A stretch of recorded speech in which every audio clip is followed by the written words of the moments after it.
Assalamualaikum warahmatullahi wabarakatuh. Salam sejahtera. Syabas kerana telah berjaya mengharungi pelbagai tapisan yang ketat dan seterusnya menamatkan program Diploma Pasca Siswazah, Diploma Pentadbiran Awam selama 10 bulan di Intan. Saya selalu cakap dengan pegawai saya, create excitement from the assignment.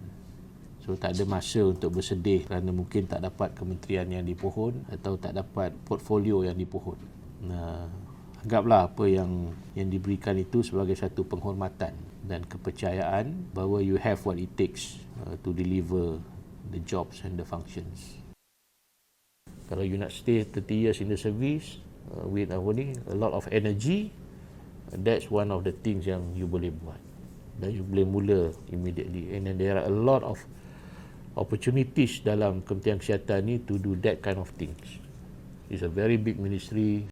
Kemudian integriti lah.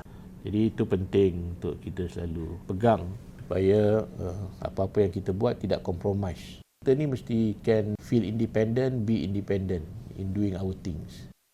Jadi saya harap tuan-tuan dan perempuan tidak menjadi sebahagian daripada masalah itu. Don't be part of the problem.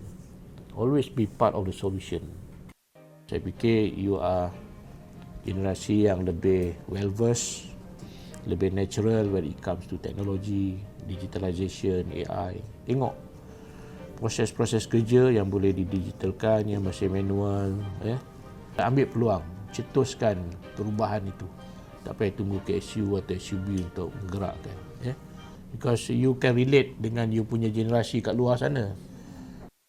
As time goes by, more and more of the population is consist of generasi yang baru. Generasi yang lebih cerdik, lebih celik dari segi penggunaan teknologi AI dan sebagainya. Jadi you jadi agent untuk deliver the way it fits the taste of generasi yang di luar sana. Brothers in PTD, carry the flag high for PTD at all times.